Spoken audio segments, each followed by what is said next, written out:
Salve família! Iniciando aqui mais um TikTalkcast e é o seguinte, hoje como sempre a gente vai entrar em um assunto extremamente, não vou dizer polêmico, mas muito curioso. Então, eu vou falar aqui com o meu parceiro Lucão. É isso aí, galera, sejam muito bem-vindos a mais um episódio aí do TikTalkcast. Hoje vai ser um negócio muito interessante, a gente já estava conversando aqui fora das câmeras, a gente vai falar sobre muita coisa legal. E antes de mais nada, vamos deixar aquele recadinho de sempre, segue a gente nas redes sociais, estamos no Instagram, TikTok, Kawaii, estamos no Spotify e no X também como TikTalkcast. Dá uma força pra gente lá, segue a gente, dá uma força no canal de cortes também, TikTalkcortes, a gente tá bombando, tá muito legal o TikTalkcortes. E cara, se você não tá afim de assistir hoje ou não vai conseguir, não tem problema, você coloca seu fone, amanhã a gente já tá no Spotify, então recadinho pra quem tá no Spotify, bom dia, boa tarde, boa noite, independente do horário que você tá assistindo. Escuta a gente hoje que tá muito interessante o nosso podcast, beleza? É isso. É isso aí, Lucão. Mandou muito aí no recado, hein? Fenomenal. Muito bom. Ô, louco, meu. E é o seguinte, ó. A gente tá com ele aqui que é referência. O cara é pós-doutorado. É isso? Isso. A gente do Stalkeando... Tem mestrado, doutorado e pós-doutorado em psicologia social. Já vou chamar ele aqui pra gente relatar os efeitos anomalíticos. Doutor Leonardo Martins, uma salva de palmas. Opa, que isso. Muito obrigado. Muito bem-vindo. É um psicólogo diferenciado, se for ver no campo da psicologia. Minha mãe acha. Eu acho também. Você achou, ô Lucão? Eu achei muito interessante. Diferenciado, hein? Porque, olha, eu andei stalkeando aqui, eu falei, não, vamos relatar isso daí. A gente vai entrar, lógico, para a área do doutor, que é um cientista que estuda, e depois a gente quer saber também a sua opinião pessoal como o Léo. Concorda? Concordo, vamos lá. Então, vamos ser aberto aqui. É isso aí. Já que é psicologia, vamos jogar no limpo aqui pra galera de casa. É isso aí. Eu quero que você se apresente, por gentileza. Tá bom. Eu sou o Léo Martins, eu sou de Pedro Leopoldo, Minas Gerais, a mesma cidade do Chico Xavier. Uai, Que sou. ele nasceu. Pois é, isso inclusive fez parte do meu estímulo para estudar coisas paranormais, estranhas. Interessante. Porque eu sou muito curioso, eu sou patologicamente curioso quase. Então eu vejo uma fila na rua, eu quero saber do que é. Então eu vou lá, cutuco a pessoa na fila e falo assim, você é pra quê? Vai que tem um negócio que me interessa, né? Então minha esposa passa vergonha comigo sempre na rua. Então imagina alguém com esse nível de curiosidade nascendo na cidade do Chico Xavier, cheio de histórias ligadas ao sobrenatural, a espíritos, tem contatos com alienígenas, histórias de lobisomem. Então eu falei, não, quero entender esse negócio. E aí fui estudar psicologia, formei em psicologia na Universidade Federal de Minas Gerais, fiz mestrado, doutorado e pós-doutorado na USP, Universidade de São Paulo, e sempre estudando esses fenômenos estranhos. Então, minha bagagem é toda para esse lado. Faço divulgação científica também no YouTube, canal Ciência Estranha. E tô aqui.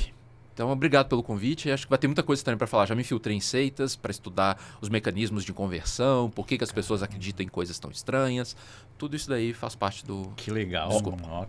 De seita, eu sei que você estudou uma seita, que os caras, eles têm uma questão de adoração por coisas que você falou, surreal. Dentro do mundo que a gente vive de sociedade.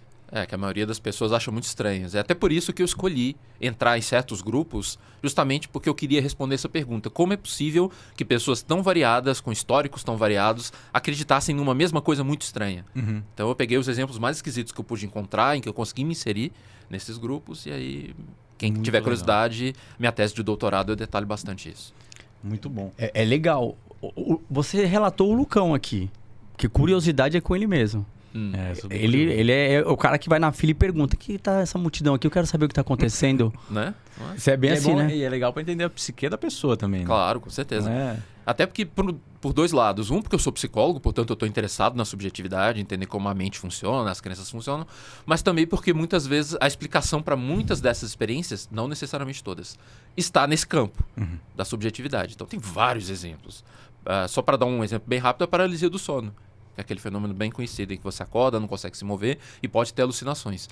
Muitas experiências paranormais muito bizarras podem ser facilmente explicadas como paralisia do sono. Então, estudar isso, eu sempre saio no lucro. Existindo ou não o extraordinário, eu saio no lucro estudando alegações paranormais. Porque ou eu aprendo sobre o psiquismo humano, ou eu aprendo sobre possibilidades extraordinárias, mas normalmente as duas coisas.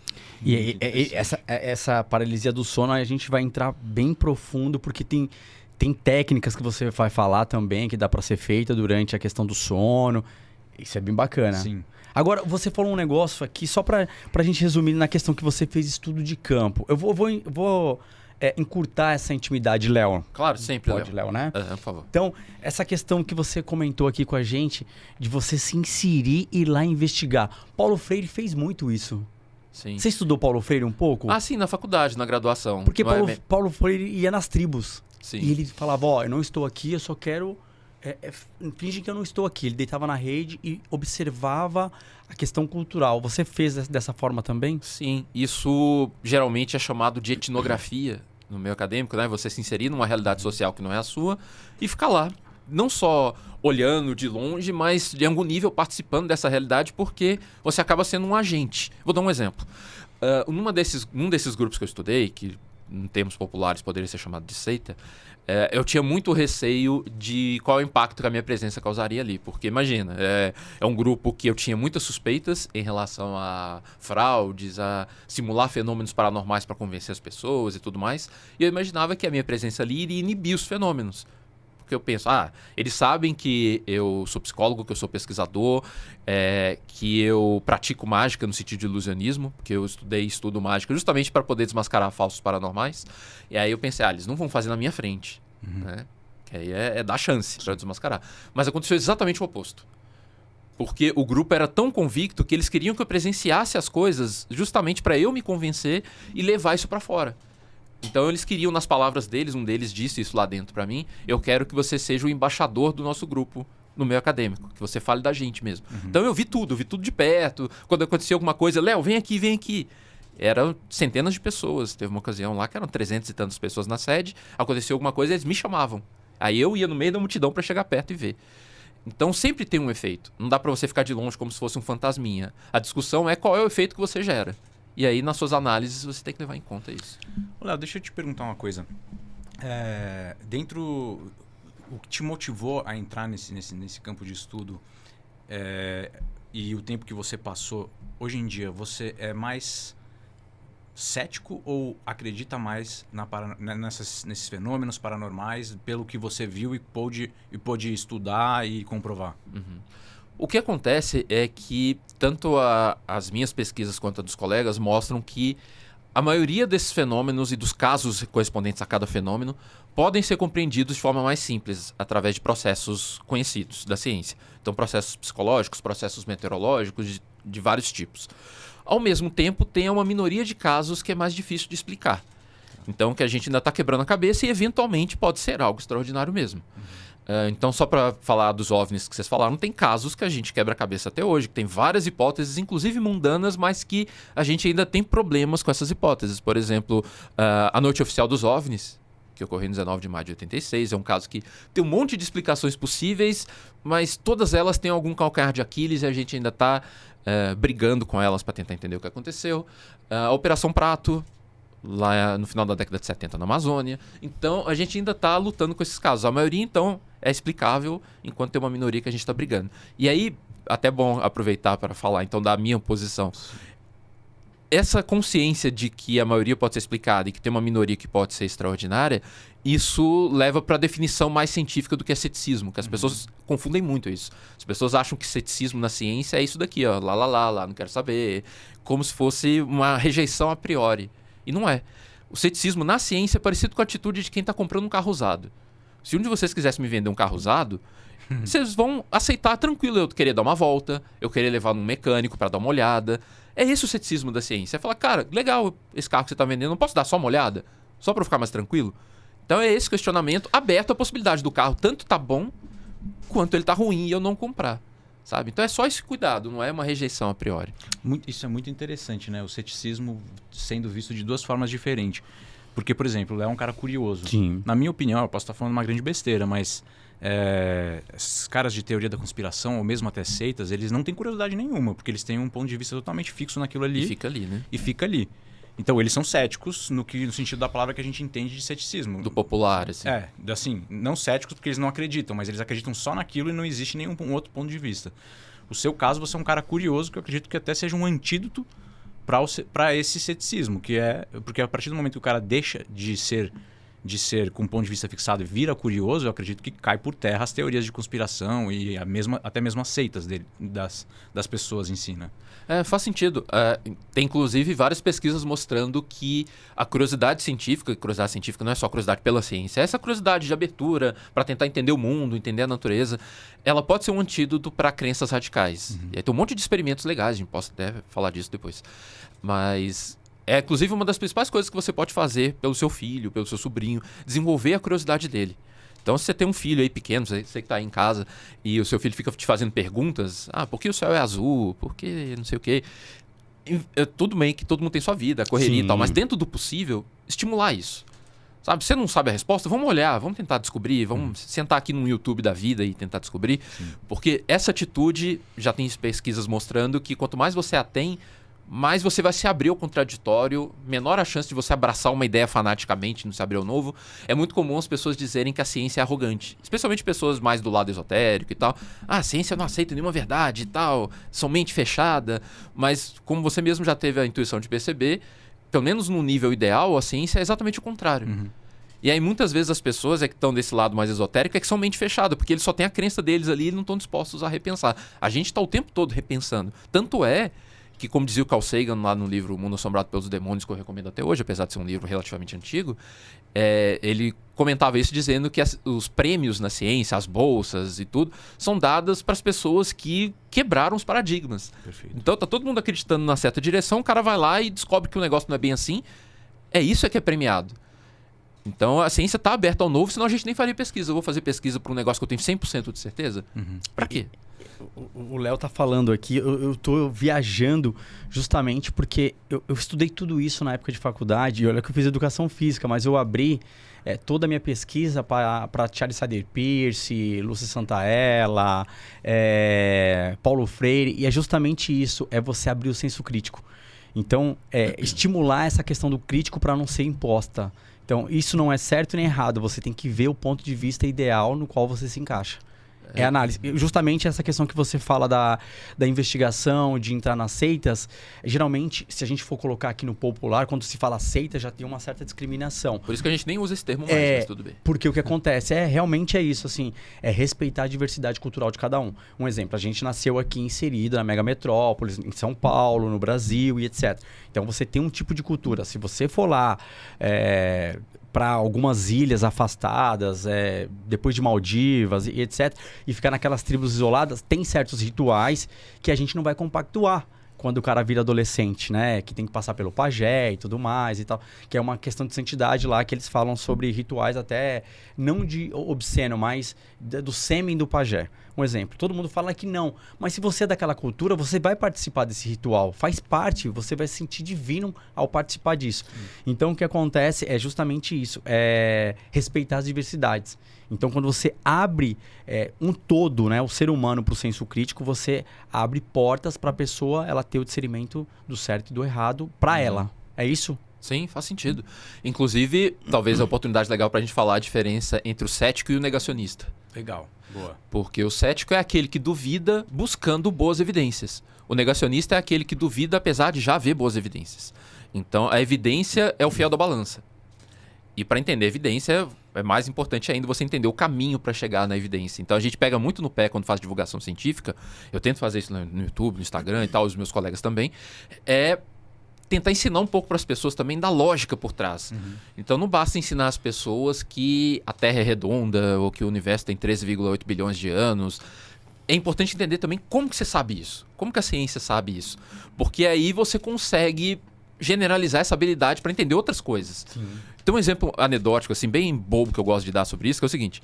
Você pergunta para uma criança, quanto que é 2 mais 2? Uma criança bem pequena, 5 anos. Ela vai... 5 não, tá pouco. Vai, 6, 7. Ela vai e fala 4. Muitas pessoas podem falar, não, beleza, ela sabe a resposta. Mas se você quiser aprofundar um pouco, você pergunta, como é que você sabe? Porque ela pode responder algo do tipo, assim, viajando aqui agora. Porque 2, D-O-I-S, 2 mais 2, tem 4 letras diferentes só, o D-O-I-S. Então, 2 mais 2, 4, porque tem 4 letras, né? O D, o O e o I-S. Ou seja, ela chegou na resposta correta por um caminho completamente errado. Então, se ela for usar essa mesma lógica para responder quando são 3 mais 3, ela também vai errar, porque não vai dar 6. Então o ponto é, tão importante quanto a conclusão que você chega, a crença que você tem sobre como o mundo funciona, é o caminho que você usou para chegar nessa conclusão. E aí a gente faz todo um esforço para, por um lado, desenvolver o senso crítico, que é uma parte desse caminho, mas também ensinar a lógica do pensamento científico. Essa lógica que é aplicável numa dimensão menor no dia a dia. Por exemplo, a tal da parcimônia, a navalha de Ockham. Muitas pessoas já ouviram falar da navalha de Ockham. A ideia é de que se você tem duas ou mais explicações para um mesmo fenômeno, escolhe a mais simples, pelo menos provisoriamente, até ter mais evidências, né? Isso é parte da lógica científica. E a gente já aplica no dia a dia. Então, se você tem um filho, por exemplo, e aí o filho, na hora de ir para a escola, o pai pergunta, você fez o dever? Falou, eu fiz, mas bateu um pé de vento aqui e levou a folha embora. É possível? É. Mas a primeira coisa que você vai pensar, esse moleque tá me enganando. Você tá usando o princípio da navalha de Ockham. Então, a gente tenta fazer esse esforço para as pessoas tentarem usar um pouco a lógica científica na realidade. É uma forma de pensar, como dizia o Carl Sagan de novo. Ele falava que a ciência não é só aquele corpo de conhecimento, ela é uma forma de pensar. E você pode aplicar isso no dia a dia também. Ó, vamos fazer o seguinte, vamos dar uma respirada agora, Lucão, porque assim, ó, vamos por partes, que a gente trouxe tudo, agora a gente vai começar separar os itens. Sim. Vamos começar pelo sono, porque eu acho legal, para depois a gente chegar na abdução, da abdução a gente ir pra hipnose, e da hipnose a gente ir pra seita. O que você acha? Pode ser. Só uma coisinha antes. Pode ficar à vontade. Perdão a minha ignorância. Não se usa seita. Academicamente, a gente evita muito usar a palavra justamente porque ela tem um senso pejorativo. Já está acumulada ali aquela ideia, né? Então a gente fala muito em novos movimentos religiosos. Sempre são religiosos as seitas. Então, aí você pensou um elemento interessante que a gente pode... sempre tem, né? Porque... Não, é verdade, porque você pega o copo e fala, eu creio nesse copo. Concorda? Aí você vai falar assim, para 90% da sociedade não é religião. Para uma seita que não pode usar o nome de seita, é religião. Então, aí você me explica. Não, é porque essa discussão vai longe. Sim. Mas, para pelo menos falar um pouco dela, tem um negócio que são as crenças implícitas. Tá. Então tem coisa que não precisa estar 100% mastigado, os elementos estarem todos presentes ali. Então a gente pode ter uma religiosidade que seja implícita em alguma coisa.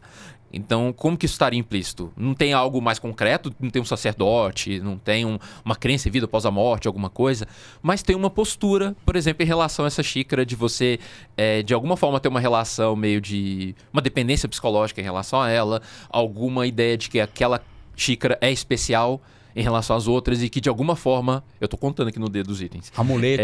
Que é uma espécie de amuleto, é uma coisa que vai, de alguma forma, te salvar, vai te ajudar.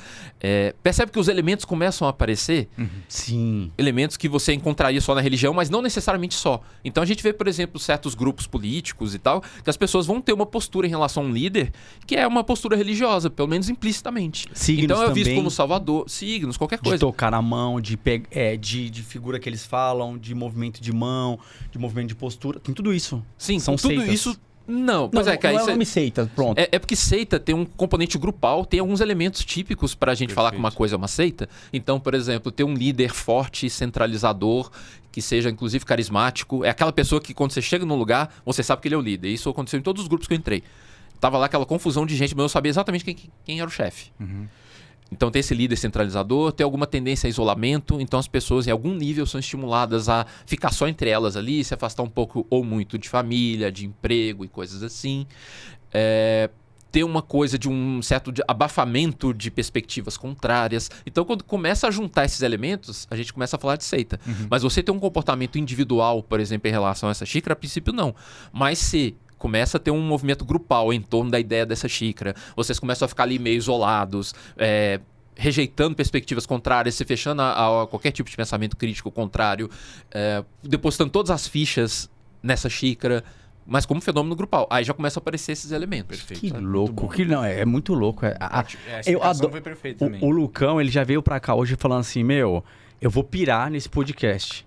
Porque, realmente, se a gente for fazer analogia, não dá pra entrar nesse contexto religioso mais profundo.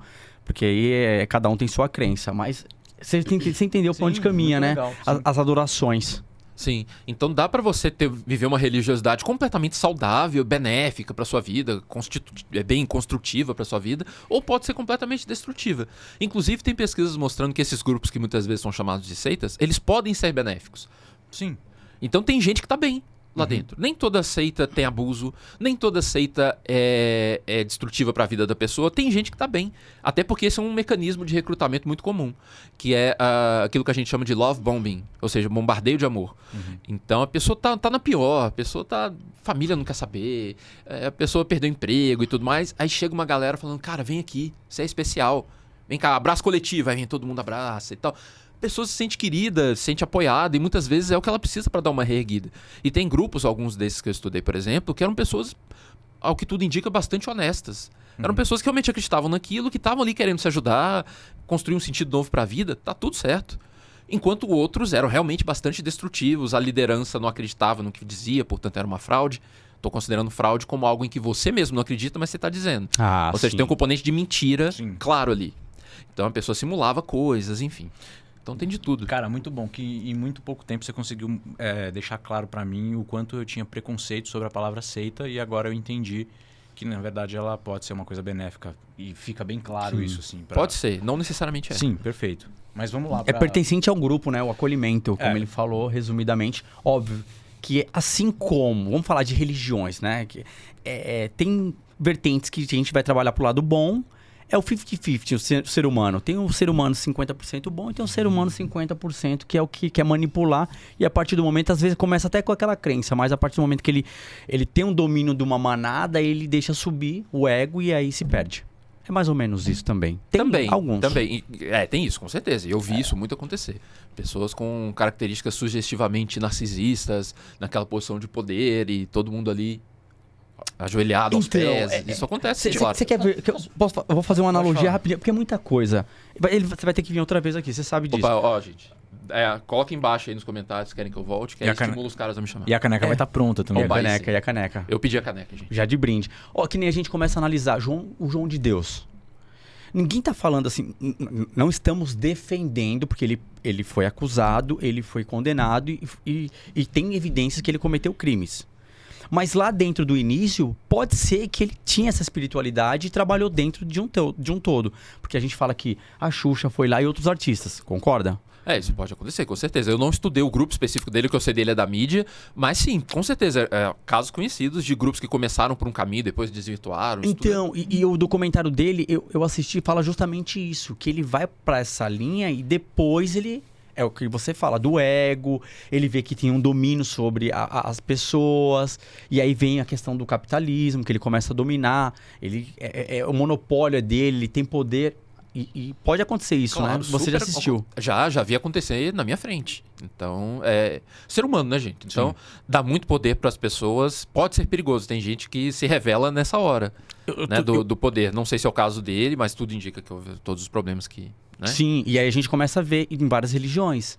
Sim. Não é só na questão do espiritismo. Com certeza. Na católica, qualquer lugar que tiver gente. Na cristã, que é da igreja evangélica. Onde tiver gente, tem que tomar cuidado com isso. Na comunidade científica. Sim. Eu tenho que fazer o meia-culpa. A gente vê colegas cientistas usando desse poder, desse imaginário social, o cientista, para veicular suas próprias crenças, suas visões de mundo, vieses políticos, um monte de coisa acontecendo. Inclusive a gente internamente, às vezes, tem uns quebra-paus, sabe? Porque a gente vê umas coisas acontecendo. Pessoas usando autoridade de médico e coisas assim para vender pseudociência. Então, onde tiver ser humano tem esse risco. Ô, Lucão, quer perguntar mais uma do João de Deus? Na verdade, eu queria perguntar um negócio com relação às tais seitas. Primeiro, o nome é... O nome mais acadêmico é Novos Movimentos Religiosos. Novos movimentos religiosos. Você falou que participou de alguns, não participou, mas observou e esteve ali, né? Participei como pesquisador até. Perfeito. Se você participou, agora você já respondeu a pergunta que eu vou fazer, então. O sistema de crenças que você levou lá para dentro, para você não ser sugado por aquele, foi porque você foi com a ideia apenas de pesquisa, porque é muito fácil a pessoa entrar numa seita, a gente pode falar entre nós aqui. Numa seita e depois, sei lá, ficar um mês ali, depois de um mês, começar a entender que aquilo é um sistema de crença que faz mais sentido do que o que ele já tinha, do que ele já estava trazendo, certo? Sim, claro. Então, qual seria a proteção para alguém poder transitar, estudar, como você, que é um cara curioso, e não acabar fazendo parte daquilo ali e se fechar completamente? Uhum. Então a gente está fazendo um recorte de grupos mais destrutivos, né? Porque como eu tinha comentado que isso pode ser positivo, eventualmente alguém pode entrar de curiosidade ou para conhecer ou até estudar e se descobrir ali. Uhum. Não necessariamente isso é ruim. Mas a principal proteção que eu entendo que eu tinha, vamos chamar proteção, é a curiosidade científica que eu havia comentado. Então está aberto para a eventualidade do extraordinário, ao mesmo tempo que tem um referencial prévio ali que vira uma chave de leitura, porque eu vi lá dentro. Então eu vi alguns fenômenos lá que eu não comecei da estaca zero para tentar explicar. Né? Eu já tenho meu referencial ali das coisas que eu estudo e foi possível explicar quase tudo que eu vi. Então, acho que a principal proteção é essa, é a curiosidade. Porque ela te permite olhar aquilo e falar, interessante, estou aberto a essa eventualidade, mas saindo daqui vão olhar também outras explicações. E aí você não fica muito bitolado muito rápido. Tem uma definição de ciência que ela é um pouco mais... não é fechada, mas mais precisa. Um que está sempre falando disso é um colega meu, que inclusive eu sugiro, caso vocês queiram trazer ele aqui, o professor Altair de Souza, num podcast chamado Naruhodô, a gente é amigo. Bom. E o Altair sempre fala, né, que a ciência é o uso do método científico por um agente que se auto-observa. Ou seja, não é só você aplicar o método científico, você tem que levar em conta você que está aplicando o método. Isso te leva a pensar que você não é onipotente, você está precisando de um método ali para acessar a realidade, esse método tem as suas limitações. Então, no fim das contas, quando você aplica a lógica científica, o que eu quero dizer é que você está sempre atento e consciente da sua falibilidade. Então, tipo, cara, você não sabe. Na real, você não sabe tudo, você não é onipotente, onisciente. Então, essa humildade intelectual que é característica da ciência, o Sagan, de novo, falava disso muito no Mundo Assombrado pelos Demônios, ela já te coloca nessa posição de uma curiosidade humilde. Cara, eu não sei, cara. Pode ser isso aqui que o cara tá falando? O líder lá fez um negócio que eu não sei explicar, extraordinário. Ele fez brotar uma luz lá no meio de todo mundo. Pode ser extraordinário? Pode, mas eu posso estar sendo enganado? Posso. Então, vamos olhar mais a fundo isso aqui? Essa postura que eu acho que é a que mais protege. Muito legal. Ô, Léo, sobre a questão da gente falar assim, no TikTok é curioso e a gente é questionador. A gente vai questionar aqui para entender esses estudos que você fez. Porque a gente está hoje aqui na missão como público de casa. Das dúvidas. Essa questão que você falou lá de Chico Xavier, e aí a gente trouxe um pouco do João de Deus, que não tem nada a ver em comparação à pessoa, claro. Tá? Deixando bem claro. Mas vamos falar da questão espiritual. Pergunto para você, como pessoa, Léo, você acredita no espiritismo? Pelo que você já presenciou? Bom, vou fazer uma distinção rápida. Que do jeito que você falou, ficou parecendo que é a religião específica e não os fenômenos espirituais, paranormais como um todo. Sim. Né? Não, eu não sou da religião espírita, eu não sou de nenhuma, na verdade eu sou ateu. E, então, portanto, não abraço nenhuma religião específica. Legal, que você coloca num campo neutro e de investigação. É relativamente neutro. Porque, por um lado, é um pouco neutro, porque parte de um princípio que a gente chama na ciência de agnosticismo metodológico, que é basicamente a ideia de que, não vou partir do pressuposto que Deus existe, que o sobrenatural existe, nada disso. Vamos lá ver o que é. Tá. E sem assumir esse a priori, né? Ao mesmo tempo, não é neutro, porque o ateísmo, o agnosticismo, eles são posições sobre o mundo. E aí tem, inclusive, vários tipos de ateísmo, de agnosticismo. As pessoas ficam muitas vezes achando que a religiosidade é diversa. Tem católico, evangélico, espírita, budista, papapá. E ateu não. Ateu é só aquele cara chato que fica brigando na internet. Tem diversos tipos de ateus. Então tem os ateus buscadores, que são os curiosos, que entendem que a religião pode ser positiva, mesmo ele não acreditando. Tem os ateus mais combativos. Tem aquilo que a gente chama de ateu ritualístico, que é o ateu que, apesar dele não acreditar nas religiões ou em um deus, ele vai nos rituais, ele gosta, ele se sente bem. Então, eu morei em Portugal por um ano, eu fui professor visitante na Universidade do Porto por um ano. Uma coisa que eu gostava muito é de sentar nas missas lá. Eu entrava na igreja, sentava lá e ficava lá assistindo os padres portugueses lá fazendo a missa. Eu achava legal aquilo. Você gosta de história, inclusive, você tá Então, vendo... claro, exatamente, esse é um dos fatores. Sim. Que eu gostava de ver a dinâmica de grupo ali, aquelas senhorinhas, né? Porque lá em Portugal tem muito idoso, então você vê aquele mar de gente idosa lá e todo mundo compartilhando aquilo ali e tal. Então tem vários tipos de ateus e eu tenho essa postura de interesse e curiosidade pelas religiões, apesar de não acreditar. Então, nesse sentido, eu não acredito no espiritismo. Mas pensando nos fenômenos como um todo, a gente tem algumas coisas curiosas. Como eu disse que a maioria das coisas a gente consegue explicar, vamos falar da minoria agora. Tem uns estudos muito interessantes, experimentais, ligados àquilo que às vezes é chamado de parapsicologia acadêmica. Esse termo parapsicologia é muito complicado, especialmente no Brasil, porque ele já está vinculado a algumas coisas. Então a gente pensa, por exemplo, parapsicologia, aqui vocês são nostálgicos, né? Vem na cabeça, às vezes, Padre Quevedo, vem na cabeça, para quem mais velho ainda, Hernani Guimarães Andrade, que era um do meio do espírita, inclusive os dois estavam sempre conflitando na TV. não que seja problema, mas que é uma direção, como se parapsicologia fosse sinônimo daquilo. E desses 2 exemplos que eu dei, é muito típico que se usasse as crenças religiosas para sustentar ou motivar a interpretação dos fenômenos parapsicológicos. Então, parapsicologia acabou muito associada ao viés religioso, aqui no Brasil e em outros lugares também. Mas, especialmente fora, especialmente no Reino Unido, mas aqui no Brasil a gente faz experimentos também. Eu participei de um lá no Instituto de Física da USP sobre essas coisas. A gente tenta estudar experimentalmente, em laboratório mesmo. Sabe? Se telepatia existe, se precognição existe, se psicocinese existe, a capacidade de mover objetos e interferir na realidade com o poder da mente. E tem uns resultados estranhos. Então é um negócio que a gente ainda tá brigando ainda, sabe? A gente ainda tá tentando entender como que certos resultados aparecem. Tá. E nesse sentido, apesar de entender que alegações extraordinárias exigem evidências extraordinárias, eu estou citando muito Carl Sagan, né? Eu entendo que não há evidências nesse nível de extraordinário ainda para a gente bater o martelo sobre alguma coisa dessas paranormais existirem, mas os resultados desses estudos mostram que a gente tem que ficar no mínimo curioso, sabe? E a gente segue debatendo e estudando. Perfeito. Bom, você deu o seu resumo aí, a gente tá catando aqui, vamos entender mais. Vamos falar de... Sono? Você quer saber do sono? Eu quero saber do sono e também quero saber muito sobre ilusionismo. Vamos começar. Pena que eu não trouxe nada. Se você inicia, tem um negócio da hipnose também que ele fala aqui que é pesado. Era isso que eu queria perguntar. Ilusionismo, quando a gente fala de ilusionismo, basicamente não, mas as pessoas entendem por mágica. Sim. Tem certas mágicas que eu vejo, assisto, que são muito grandes e tem um público muito grande ali, que a sensação que eu tenho é como se fosse uma hipnose coletiva. Porque isso existe. Porque tem ilusionismo. Como que funciona o ilusionismo? Porque ele não é um ato, né? Ele é uma construção pelo menos até onde eu estudei e entendo, é uma construção de coisas que você vai fazendo, que a pessoa ela vai se conectando, colocando a atenção dela totalmente naquilo e deixando de pôr a atenção em outras coisas, ou seja, seria quase uma hipnose. E dali você consegue um resultado que você quer. Envolve isso, tem toda uma discussão no meio da mágica. Que isso aí que você está dizendo, essa parte de olhar para uma coisa enquanto outra está acontecendo em outro lugar, cativar a atenção da pessoa, isso chama misdirection. Tá. Que é basicamente isso. Né? A pessoa está olhando para cá enquanto a coisa está acontecendo do lado de cá. Olha ele já olhando aqui, suspeito, achando que eu vou fazer alguma coisa. Não vai aparecer moeda, nada. Não me preparei porque eu não achei que a gente ia falar de mágica. Tinha um pombo. Sai um pombo, né?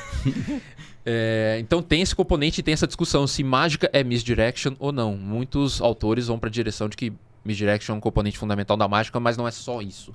Portanto, é uma parte. Mas tem vários tipos de mágica, então tem as grandes ilusões, que é aquela coisa David Copperfield e coisas do tipo. Tem aí que talvez interesse mais aqui na nossa discussão, que é o mentalismo, que é um tipo de mágica em que você simula ter poderes paranormais. É a que eu mais estudo, justamente porque é a que falsos paranormais usam normalmente. Então, claro que tem coisas como o empalme de coisa, polegar falso. Então, já vi uma pessoa fazendo uma dita cura espiritual. Aí a pessoa tava lá mexendo aqui na orelha da outra e tal. E aí ela tinha um polegar falso. Eu vou entregar pelo menos esse para fins didáticos, tá, gente? É um polegar com a cor da pele, que você encaixa ele aqui, aí você retira ele sutilmente, lá dentro você tira alguma coisa, depois encaixa o polegar de volta. E a pessoa, nossa, de onde que veio aquilo? A pessoa fez a dita cirurgia espiritual, tirou um nódulozinho, um negocinho, e eu vi um movimento claro dela tirar o polegar falso, tirar o negócio lá de dentro, calçar o polegar de novo e... Então, não é mentalismo isso, essa é uma mágica mais comum, digamos, usando um gimmick, né, que é um acessório, mas mentalismo é o tipo mais comum. E aí você acertar o que a pessoa está pensando, acertar número de telefone... Todas essas coisas, acertar a carta que a pessoa está pensando, tudo isso é mentalismo. Tudo mentalismo. Então... Não tem nada a ver com hipnose isso. Então, tem um pouco, mas a gente, quando fala de hipnose, a gente tenta ter uma definição mais fechadinha, porque senão tudo vira hipnose. Tinha aquela propaganda, que eu não vou falar para não falar a marca, né? De um certo chocolate que a criança... Compre batom. Não, eu tô falando só do batom. Então. Mas aí você pode falar, o jingle é isso. Então. Porque a marca a gente não falou, a gente falou do batom. Hipnotizado, hein, mano? Não é porque... Você falou Não, porque eu estudei signos e significados de Lúcia Santaella e Charles Sade Peirce. Então o jingle é justamente, cria essa hipnose. Então. Que aí já vem toda... Você fala, porque eu vou... Só esse cuidado com... Muito louco, cara. Um exemplo de como elementos da hipnose podem estar num lugar e a gente não necessariamente chamar de hipnose, porque senão tudo vira hipnose. Sim. Então, propagandas, discursos políticos, quando a pessoa fala lá toda inflamada e tal, e fala como você está se sentindo, e aí todo mundo se identifica, aí ele fala como você deveria se sentir logo a seguir, né, para levar as pessoas para aquele humor ali. Sim. Discursos religiosos, porque se a gente for ampliar demais e vai encontrar elementos hipnóticos em todos esses exemplos, esse você daqui vai é dizer que um. tudo é hipnose. Esse daqui é do... E aí dá o pontinho, pum, Sim, então, do banco. Sim, sim. Não posso falar. Então, porque se você falar, tudo isso vai virar hipnose. É E aí hipnose. o conceito perde o sentido. Porque Tá. se ele é tudo, ele não diferencia nada. Você não consegue separar A de B. Ele é um signo, vamos então- dizer dessa forma. Então, o que leva para um significado. tem essa coisa, né? Tem Que vai ficar tem significante. Pois é, tem um significante lá, hipnose, mas a gente tenta dizer que hipnose, então, é quando certos elementos, alguns a gente falou aqui, eles acontecem num contexto ou de entretenimento ou de clínica, terapêutico. Porque se for fora disso, a gente pode falar de elementos hipnóticos em outro lugar. Por exemplo, eu vou dar um exemplo mais concreto. Uma vez eu estava com um certo lugar e eu estava tentando fechar uma parceria para dar um curso de hipnose. E aí eu falei para os donos do lugar, falei, a gente podia fazer um negócio de hipnose, hein? Aí ele falou, não, hipnose a gente não faz mais. Falei, por quê? Porque teve uma vez que a gente deu um curso de hipnose aqui, tinham lá os alunos, fizeram o curso inteiro, e aí a gente viu que os alunos eles eram muito parecidos entre si. Não vou dar muito detalhe para não identificar. Os alunos muito parecidos entre si, vestimenta e tal, mas a gente só achou que, sei lá, uma coincidência estranha da vida. E aí, no final do curso, no último dia, um aluno fez uma pergunta muito básica, muito básica, para uma pessoa que, sei lá, se a pessoa estiver no primeiro semestre de psicologia, ela já não faria aquela pergunta. E aí o professor achou aquilo estranho e falou, você não é da psicologia? Ele falou, não, eu sou da religião tal. Aí que foi nessa hora que ligou a chavinha, que ele olhou para aquela sala cheia de alunos, encaixou perfeitamente da aparência, todo mundo era daquela religião. Aí ele perguntou. Então, eram pessoas que estavam ali para aprender a usar a hipnose para usar nos seus rituais religiosos. Perfeito. Então, percebe o... Perigoso. Por um lado é perigoso e por outro, como que elementos da hipnose podem estar fora de um contexto hipnótico. Tá. Então, a gente tem que pensar separar isso, o que é hipnose e o que são elementos da hipnose presentes em outras coisas. Então, falando só de hipnose, existe a hipnose? Claro. Tem muita pesquisa sobre isso, toneladas de pesquisa. E é possível acontecer uma hipnose de um grupo também? Claro. Inclusive, quando a gente vê hipnose de palco, que é essa de show, de entretenimento, o cara vai na TV fazer. Não sei se vocês viram, com muita frequência, eles fazem um primeiro teste com as pessoas que pedem pra todo mundo colocar os dedos assim. Sim. E aí ele fala, os seus dedos vão grudar, estão cada vez mais grudados, eu vou contar de 5 até 1 e você não vai conseguir soltar. A grande maioria das pessoas solta o dedo. Mas vai ter uns 2 ou 3 ali que não solta. É esses que ele vai pegar. Então ele já fez uma primeira indução para ver quem já tem uma hipnotizabilidade mais alta, e tem esse termo, hipnotizabilidade, é o traço de quem é mais hipnotizável. Então, as pessoas que ficaram ali meio grudadas, ele chama, porque, opa, essas vai ser mais fácil. O cara que é mais facilmente hipnotizável, ele tem... A gente pode dizer que eles têm sistemas de crenças ou viveram coisas parecidas? Não necessariamente. A gente ainda está estudando os componentes que fazem uma pessoa ser mais ou menos hipnotizável. Tem a ver com sugestionabilidade, que não é exatamente a mesma coisa, mas tem a ver. Então, tem a ver com traços de personalidade. A gente sabe que a personalidade se forma pela soma do temperamento, que é a coisa mais biológica, mais inata que o bebezinho já tem, com a experiência de vida. Então tem muitos fatores ali. E aí você vai encontrar isso na humanidade inteira. É por isso que não exatamente a ver com um sistema de crenças, porque os sistemas de crenças são diversos no mundo todo, e você vai encontrar pessoas altamente hipnotizáveis no mundo todo. Entendi. Então não depende exatamente de um sistema de crenças, mas pode ser alimentado por ele. Tá. Então quando você vai, por exemplo, vai fazer uma regressão a vidas passadas, por alguma razão você acha que aquilo vai te ajudar, ou você está curioso para ir lá e vai fazer. Você já está sugestionado. Só de você pensar em ir para lá, quando você entrar naquele lugar, você vai ver, por exemplo, um divã lá e uma pessoa com ar de autoridade, automaticamente você, opa, vai acontecer alguma coisa aqui, mesmo num nível não tão consciente. Então, o que seria uma tendência já mais constitutiva dela, de uma hipnotizabilidade, vai ser alimentado por todo aquele contexto. E aí, Perfeito. fatalmente, alguma coisa vai acontecer ali. Ela vai lembrar de alguma coisa, mesmo que essa lembrança seja uma falsa memória, mas... Ou seja, se eu não quiser ser hipnotizado, não existe uma pessoa que tenha o poder de me hipnotizar. Há controvérsias. Tá. A resposta rápida é você está protegido. A resposta longa é tem técnicas E caminhos que você consegue. sim, mais habilidosas que você consegue. Você quer ver uma. Não, eu passei por uma experiência assim, onde Na verdade, foi uma experiência de ilusionismo, onde eu estava completamente cético no sentido de não acreditar, e todo mundo no grupo também, e a gente, tipo, caiu de cara no chão, porque, não literalmente, mas a gente se ferrou. E foi uma coisa muito besta, assim. Mas eu tô falando isso porque eu entendi o que você quis dizer. Se eu não quiser ser hipnotizado agora e você falar, vou te hipnotizar, você não vai. Mas se você for levando por um caminho onde não estou percebendo, pode ser que isso aconteça. Pode ser que isso aconteça. Inclusive de forma muito rápida. Tem técnicas não verbais para hipnotizar. Que é aquela do toque que a pessoa já cai. Tem essa. Tem as coisas de pseudo-hipnose. O que é pseudo-hipnose? É um negócio que não é hipnose de verdade, é só fisiológico, por exemplo, mas como você está num contexto em que se espera que você fique hipnotizado, aí você vai sentir uma vibe esquisita, um barato diferente, você pode achar que você está sendo hipnotizado, opa, tem algo acontecendo. Que é o efeito manada, né? Sempre. Que, tipo assim, eu pego o cara que é mais fácil de rolar hipnose, eu tô falando da técnica do toque. E aí você já olha pra aquele cara que foi e você fala, também vai acontecer comigo. E aí você então, já pode se acontecer, pode acontecer. Então tem vários... religiosos acontece muito isso. Acontece, claro. Na igreja começa a cair e os outros começam a cair também. O Satanás, tira o crumunhão, né? Nos cultos de algumas igrejas. Sim, isso pode acontecer, com certeza. Isso não necessariamente explica tudo que a gente vê ali, mas acontece com muita frequência. E é parte das capacidades humanas normais. Isso não é necessariamente patológico ou algo assim. Mas vou dar um exemplo de uma técnica para driblar, só para você ter uma ideia. Tá.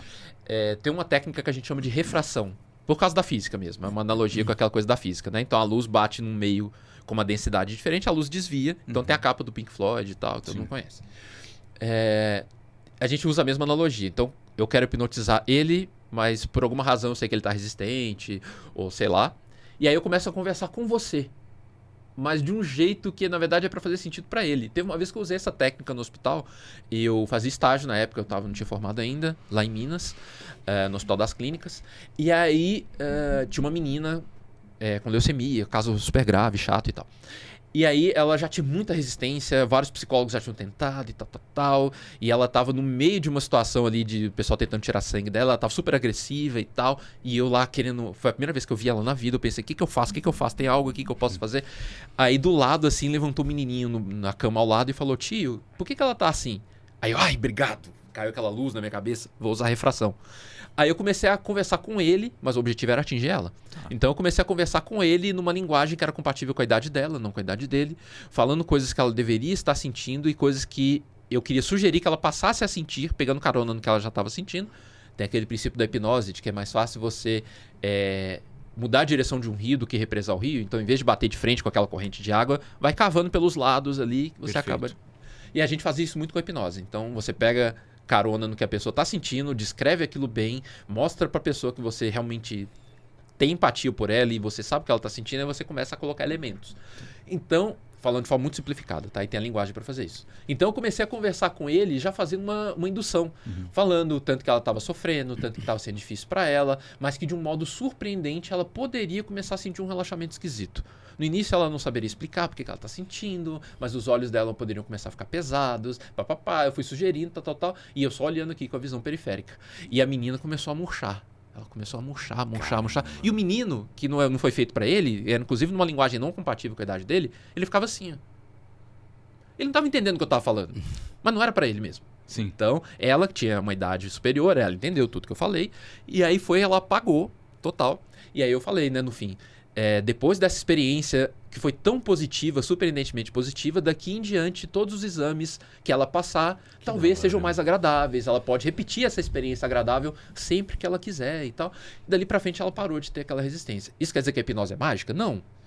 Eu acompanhei essa menina ao longo de 10 meses depois daquilo. Mas foi uma primeira experiência que abriu a cabeça dela para ter uma outra atitude diante daqueles exames, sabe? Eu uso hipnose na minha prática clínica, eu sou psicólogo clínico também, e a gente vê essas coisas acontecendo. Então a hipnose é parte da psicoterapia também. Que legal. Eu já faço hipnose sem saber. Minha filha foi tirar sangue, né? Pra fazer exame. A Laura lá, eu sentei. Aí eu olho pra mim, filha, e comecei a contar uma história. Eu falei, olha, você tem que perceber que daqui a pouco, puf.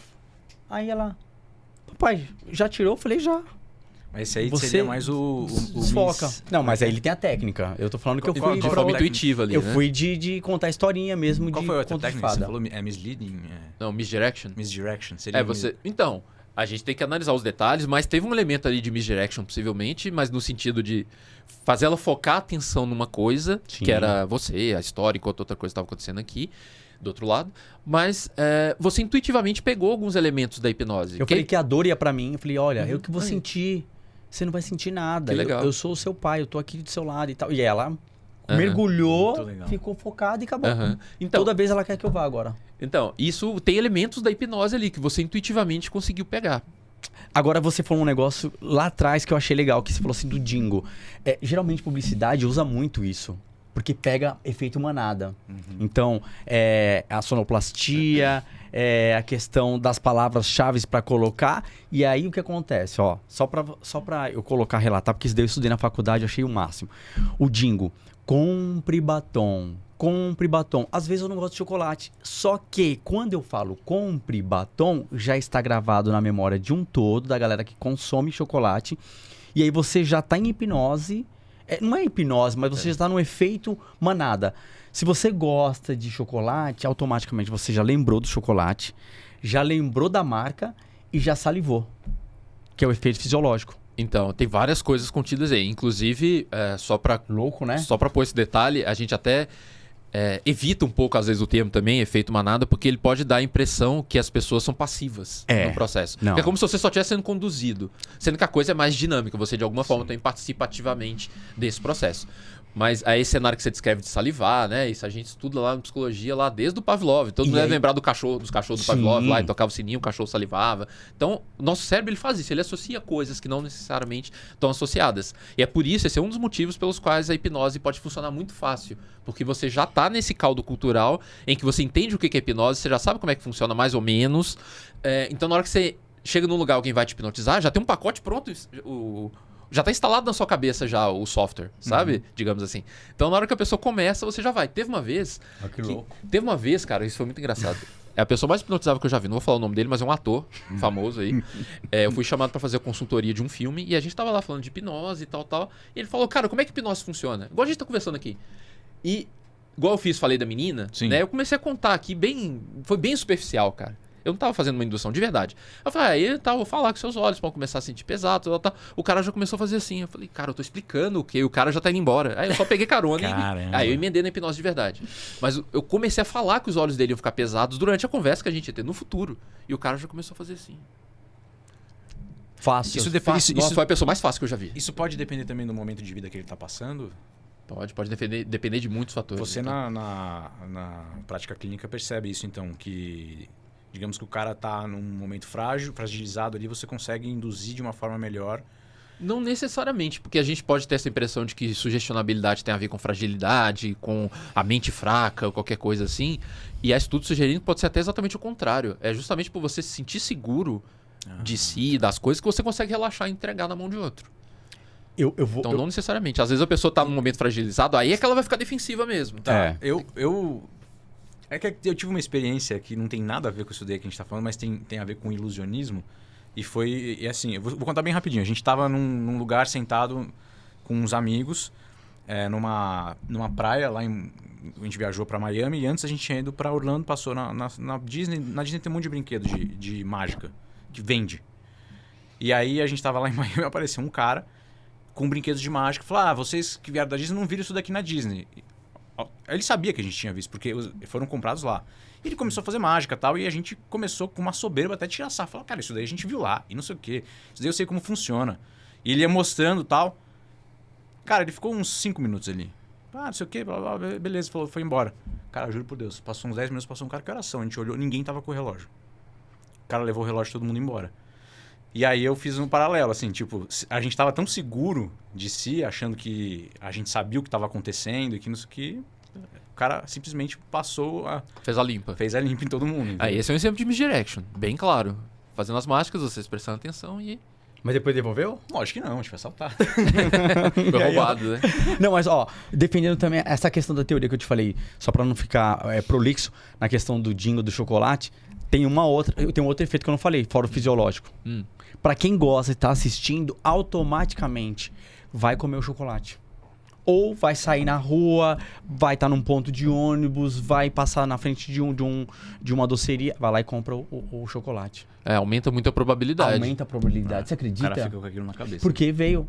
Ó, a produção é viciada, é uma chocolatra. Salivou um pouquinho? Ah, então tá bom. Não É que ela já gosto de tomou batom. café hoje. Não. Foi um não meio esquisito. Foi, Você viu, né? Foi um não meio... Não resistente, É que eu né? acho que ela já não gosta de batom. Vou comer Nem chocolate. Então já não vai ganhar chocolate. Vamos seguir aqui. Vamos pro sono, né? Vamos o pro sono acho sono. que é legal. Porque o sono você abre um leque pra abdução. Também, sim, verdade. Ô, Lucão, pode mandar primeiro aí do sono, ou quer que eu mando? Pode mandar. Eu vou mandar então. A questão que você fala do sono, que é a paralisia do sono. Vamos resumir e você explicar pra gente o que é a paralisia do Isso sono? seria sonhos lúcidos ou não? Não, é totalmente Tá, diferente. Então vamos primeiro pra essa... Tá. Tá, então paralisia do sono é uma espécie de sobreposição entre o estado cerebral, o funcionamento cerebral de quem está acordado e de quem está dormindo. Tem uma sobreposição aí. As duas coisas estão meio que presentes ao mesmo tempo. Então você acorda, você tem consciência que você está acordado, mas você não consegue se mover, porque existe uma paralisia que é natural de estar dormindo. A seleção natural nos brindou com essa. E é super importante você ter essa característica, porque senão você sairia correndo a cada pesadelo. Isso Perfeito. não é nada adaptativo, né? Você ia cair de tudo quanto é lugar, ia bater nas coisas e ia morrer. Assim, o anormal é o cara andar dormindo, né? Que aí gera uma série de outras dificuldades, que é o caso do sonambulismo. Sim. Então você acorda, não consegue se mover, porque tem uma parte aí, portanto, que é da vida acordada, que é você estar consciente. Você consegue, inclusive, abrir os olhos, ver o seu quarto e tudo mais. Ao mesmo tempo que você não consegue se mover, que é uma parte do funcionamento orgânico de quem está dormindo. Ao mesmo tempo, você é capaz de alucinar. Não em todas as paralisias a pessoa alucina.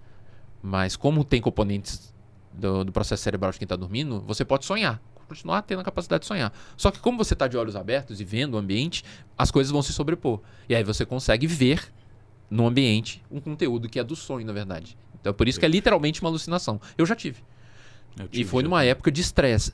Um dos fatores que predispõem à paralisia do sono é estresse. E eu estava perto de me formar na faculdade, e pilhadaço. E aí eu acordei com a minha mãe, morava com meus pais na época ainda. A minha mãe na porta do meu quarto: Leonardo, vamos, você tá atrasado, você vai perder a prova. E eu vi a minha mãe claramente na porta, inclusive aquela porta entreaberta, a luz ali do cômodo do lado e tal, a cara dela pra dentro. E na hora que eu tentei levantar, aquela coisa dura, eu falei: o que é isso? Eu nunca tinha tido ainda, eu sabia que existia, né? Mas o que é isso aqui, gente? Aí eu levantei com muito custo, cheguei no corredor lá, a luz estava apagada. Eu falei: ué, por que ela apagou a luz, gente? Aí eu fui lá no quarto, ela tava dormindo. Falei: cara, aí que caiu a ficha, paralisia do sono, que legal. Mas eu vi ela com a clareza que eu tô vendo vocês. Tá. É muito claro. Então, dependendo do contexto cultural, quando você se percebe acordado, mas paralisado, se a cultura te diz o que causa isso, a chance do seu cérebro falar: tá, então vamos produzir esse fenômeno aqui agora, é muito grande. É igual quando você, sei lá, fazia xixi na roupa, aí você sonhava que você estava nadando na piscina, quando você era criança. O seu cérebro leva pro sonho uma coisa que você está sentindo no mundo real. Ou o telefone está tocando no mundo real, aí aquilo aparece no sonho de alguma forma, uma música, qualquer coisa. Tem aquele filme famoso, né, o do DiCaprio lá, o Inception. Sim. A Origem, em português, que eles começam a escutar dentro do sonho a música que está tocando do lado de fora, por exemplo. Então, o nosso cérebro ele tem essa característica de pegar estímulos e tal e tentar harmoniosamente trazer para dentro dos sonhos. Então, você vai, ou tem uma grande chance de experimentar, dentro da paralisia do sono, coisas que já vêm da sua bagagem do lado de fora. Eu estudei alguns casos interessantes de paralisia do sono no interior do Brasil, que ilustram isso bem. Porque quando você vê o conteúdo de paralisia do sono no norte da Europa, é muito comum serem gnomos, duendes, bruxas, coisas assim. Na Idade Média havia aqueles demônios, os íncubos e súcubos, que molestavam sexualmente as pessoas. Hoje, nas grandes cidades, aqui em São Paulo, por exemplo, muitas pessoas relatam abduções por alienígenas e coisas do tipo, porque na cultura popular alienígenas abduzem e eles fazem isso começando pela paralisia corporal da pessoa. Mas no interiorzão do Brasil, nada disso é relatado. Eles relatam uma figura folclórica normalmente chamada pisadeira. Não sei se o pessoal de casa aí já ouviu falar. É uma entidade folclórica que é uma mistura de bruxa com demônio. É descrito como se fosse uma senhora muito, muito velha. Cabelos compridos brancos, bem bagunçados. Uma roupa meio farrapos. Um hálito horrível, dentes podres, encavalados. E ela ficaria em cima da pessoa, meio agachada, meio em pé, olhando a pessoa de perto, assim. Por isso que é pisadeira, porque ela pisaria no peito da pessoa. Então Entendi. isso é mais comum quando a pessoa está com a barriga para cima, dormindo dessa forma. Então percebe como o contexto cultural dita o que a pessoa vai ver durante a alucinação? Ou seja, se você... Cara, totalmente, assim, eu já tive essa experiência, às vezes estou ouvindo um podcast, pego no sono e eu sonho que eu estou naquele podcast. Então. Assim, pra mim é muito claro. Eu percebo que é mais fácil se eu conheço o background da pessoa daquele podcast, né? Se for um podcast que eu nunca vi o apresentador, eu não vou sonhar que eu tô ali. Mas se eu acompanho aquela pessoa, o estilo de vida e não sei o que, blá, blá, blá, cara, é batata. Eu botar um fone de ouvido, se eu dormir, eu sonho a noite inteira que eu tô ali. Você já sonhou aqui no TikTok já? Não, aqui é um sonho o tempo inteiro. Aqui. Saiu bem, hein? Você Saiu gostei, hein? Você mandou bem, o Lucão. Tá Mandou fogo, bem. hein? Ele tá um Silvio Santos hoje, Não, ele tá eu- mandando Silvio muito. Ô, louco, meu. Mas, ó, essa questão do sono, eu acho bem interessante. Eu tenho facilidade quando eu sou difícil sonhar. Todo mundo sonha, mas eu sou difícil lembrar o sonho. Mas, geralmente, quando eu sonho voando, eu lembro. E aí eu consigo dominar o sonho. Uhum. Quando eu tô voando, aí eu falo, agora eu vou correr, eu corria na rua e tô voando, aí eu vou... Aí agora eu vou voar pra direita, pra esquerda. Eu brinco com o sonho. Teve aquele Você já cara conseguiu que veio assim, aqui. brincar Não, com sonho? eu nunca consegui porque... Quer dizer, consegui poucas vezes. Teve aquele rapaz que veio aqui que... Douglas Flamino. Ele explicou a técnica de como saber que está sonhando. E aí você controla o seu sonho. Uhum. Sonho lúcido. Vamos lá então pro sonho lúcido. Esse é o sonho lúcido. Esse é um exemplo de sonho lúcido. Perfeito. Só que tem graus. Então, existem graus de lucidez dentro do sonho. Tem pessoas, por exemplo, que percebem No que estão caso sonhando. dele, desculpa te cortar, que ele falou que estava sonhando, voando e conseguiu controlar, seria um sonho lúcido. Sim. Que já é um sonho lúcido perto do grau máximo, talvez, de consciência possível. Que tem um último grau que talvez eu vou falar daqui a pouco. Tá. Então, tem graus diferentes, né? Tem pessoas que conseguem perceber que estão sonhando, mas parou por aí. Só sabe que está sonhando, mas continua angustiado, continua e tal. Tem gente que percebe que está sonhando e consegue acordar. Uhum. Tem gente que percebe que está sonhando e consegue alterar só a si mesmo, o seu avatar, vamos chamar assim, dentro do sonho, né? A representação de si mesmo dentro do sonho, mas não consegue alterar o entorno. Então, é o que a gente vê, inclusive, no Inception, no filme lá do DiCaprio. Quando tem os outros personagens do sonho atacam a pessoa, e a pessoa consegue lá dentro fazer o que ela quiser. Ela consegue correr, ela consegue tal, mas os outros personagens do sonho não atacam ela e tal, faz coisas que ela não controla. E o último grau talvez seja você conseguir controlar 100% tudo, como se você fosse um deus daquele ambiente. Até os personagens. Então, os outros personagens, tudo. Você consegue migrar a consciência entre os personagens do sonho. Eu gosto muito de fazer essas coisas. Aí, produção, fica, se você quiser Migrar o Brad Pitt, consciência ó, você entre os consegue. personagens. Tipo, por exemplo, você sonhou que você tá lá no podcast. Tá. Aí você, de repente, você adquiriu a consciência que você está dentro de um sonho e você consegue fazer o que você quiser lá dentro, né? Você começa a falar besteira, você consegue, sei lá, você quer bater no cara, qualquer coisa. Olha que legal. Qualquer coisa. Vira um que você GTA. Então, eu uso mais no estilo Dragon Ball, pra ser sincero. Eu gosto de sair voando e lutas no céu, assim, sabe? Voando eu consigo Voando, muito. destruir montanhas. Mas e aí tal. você, nesse seu sonho, você põe a regra de não morrer, porque se você morrer, você acorda. Então, nem isso, não necessariamente. Sabe o Neo do Matrix, na cena que ele toma um tiro e volta? Sei. No primeiro? Então, Sei. como você sabe que é um sonho, você pode tranquilamente passar por esse processo sem acordar. Tem umas técnicas para não acordar, inclusive. Tá. Mas o ponto é, você poderia fazer isso lá no sonho do podcast, só que se você tem já um preparo em sonhos lúcidos bastante evoluído, já pela prática, isso não é nada misterioso e tal, é só prática mesmo.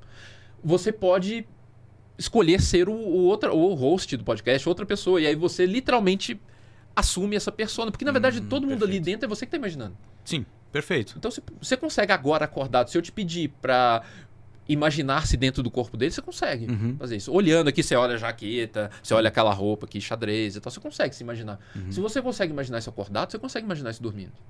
Perfeito. E com esse grau de consciência você consegue trafegar entre essas diferentes possibilidades. Tem um sonho que me marcou muito em relação a isso, que eu gosto muito do Senhor dos Anéis, a franquia lá do Peter Eu Jackson. também. E aí eu sonhei que eu estava, sabe aquela tela do Windows antiga, que era só uma graminha? E é aquele famoso, nem lembro, um dos Sim. Windows mais antigos. Parece um negócio do Teletubbies também. Exatamente, parece aquele cenário do Teletubbies. Aí eu tava num lugar desse, percebi que eu tava sonhando. Aí eu quis fazer com que o cenário do Senhor dos Anéis lá da Cidade Branca, lá de Minas Tirith, aparecesse. Aí eu até quis fazer de forma dramática, eu fiz assim com a mão. Aí o solo começou a abrir, assim, começaram a sair aquelas colunas brancas e tal. Eu formei a cidade ali do jeito que eu queria, eu comecei a alterar o cenário e tal. Quase como se eu estivesse regendo uma orquestra. Então, sonhos lúcidos são prática. É um pouco também a lógica de sobreposição entre um estado de sono de quem tá dormindo mesmo e o sonho e a consciência de quem tá acordado. Porque você tá dormindo, tá sonhando, mas você tem consciência. Só que é prática. Porque uma coisa que é muito comum nos sonhos lúcidos é o córtex pré-frontal, que é essa área que fica bem aqui no alto da testa, ela fica mais ativada. Porque quando você está sonhando normal, geralmente essa área fica hipoativada. Ela fica com uma ativação muito baixa. Essa área aqui, ela está muito associada com pensamento crítico, com você prestar atenção nas coisas, com você julgar, deliberar, tomada de decisão. E lembrar também. O lembrar, porque assim, o que acontece? Tem sonhos que eu já tive, eu sonho pouco, mas tem sonhos que eu sonho com 6 anos, eu lembro até hoje o sonho. Que eu assistia He-Man direto e eu tirava a espada dentro de um negócio de fogo, derretendo ali. E eu salvava e tudo mais, é que eu assistia muito He-Man. Isso te marcou. Marcou. Isso tem muito a ver com o caráter marcante do sonho, provavelmente. Porque uma das coisas que as pesquisas mostram é que sonhos lúcidos, por eles serem mais vívidos, a gente tende a lembrar mais deles. E eu tava falando do pré-frontal, né? Tá. Porque ele normalmente ele tá hipoativado, ele tá com pouca ativação no sonho normal. E é por isso que a gente não questiona. Cara, acontece uma coisa super estranha e só depois que você acorda você fala, nossa, que sonho estranho. Como é que na hora eu deixei passar isso, né? De que isso era um sonho? Nem questionei. Porque, falando de forma simples, porque o pré-frontal tá lá descansando. Só que na hora que você tem um sonho lúcido, você consegue ter essa consciência. Tem uns estudos interessantes mostrando que os sonhadores lúcidos estão com o pré-frontal lá apitando. Então ela está dormindo, mas ainda assim ela consegue ter o julgamento, ela consegue olhar e falar, isso está estranho. E aí que você consegue ter essa consciência na hora sem acordar, e aí é tudo seu, porque é a sua imaginação que está fazendo. Isso tem alguma vantagem, além da diversão toda, Tem a diversão. mas tem alguma vantagem de forma psiquiátrica, assim, quando você está acordado? Você conseguir praticar o sonho lúcido? Sim, tem alguns estudos sugerindo algumas utilidades. Não vai salvar sua vida, não é uma panaceia para nada, mas, por exemplo, luto patológico é um dos exemplos.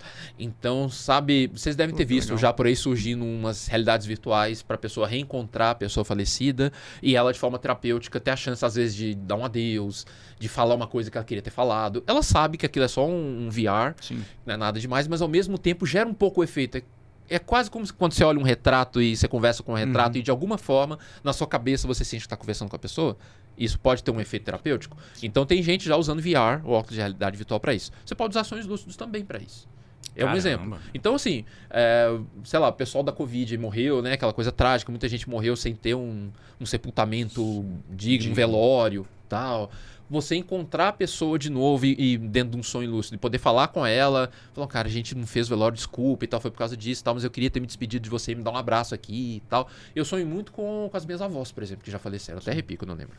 Sonho muito com elas, e aí converso, abraço e tal, e acordo me sentindo muito melhor. Não tenho nenhuma crença sobrenatural, de que é o espírito delas, alguma coisa assim, mas faz bem, né? Então, luto patológico é um dos usos possíveis. Então, você poder viver coisas lá dentro do sonho e se sentir bem com isso. Outro exemplo de uso, trabalhar pesadelos recorrentes. Tem pessoas que estão há anos fazendo terapia, tomando medicação, fazendo um monte de coisas, mas elas têm pesadelos irritantemente toda noite ou quase toda noite. Fica aquela coisa torturando o sonho. Isso aí. O sonho é uma tortura para ela. Pavor noturno eu tive quando era criança. Né? Então, pavor noturno até pega outros elementos também. Mas tem gente que fica só na onda do pesadelo e sempre tendo. E nada, não responde a nada. Nenhum tipo de intervenção ajuda. A pessoa está tomando remédio ansiolítico, a pessoa está fazendo terapia, está lidando com suas questões, mas toda noite está lá o diabo do pesadelo. Quando você tem essa capacidade dos sonhos lúcidos, você consegue reverter qualquer pesadelo, a princípio. Pô, que legal, cara. Então, o meu primeiro sonho lúcido foi um desses. Quando eu comecei a estudar na faculdade, eu estudei por conta própria, eu não vi matéria nenhuma sobre isso e tal. Eu sonhei que eu estava correndo num beco, tipo uma vielinha assim, tipo de comunidade, e eu sabia que eu estava sendo perseguido por um assassino. De tanto ver filme dos anos 80, o assassino era bem aquela coisa slasher dos anos 80, sabe? Faca de açougue enferrujada. E aí vai embora. Jeito. E aí eu fugindo ali, de repente eu olhei no muro, assim, tinha uma rachadura no muro, essa rachadura brilhava por dentro. Aí eu olhei assim, é uma das coisas que você treina, tem uma técnica sobre isso. Eu olhei assim e falei, ué, mas isso não devia estar aqui. Eu tô sonhando. E aí é parecido com aquela experiência do Neo no Matrix, na hora que ele acorda assim, ele vê os códigos da Matrix e fala, cara, isso aqui não é de verdade isso aqui. É parecido quando você tem um sonho lúcido. E aí eu falei, não preciso correr.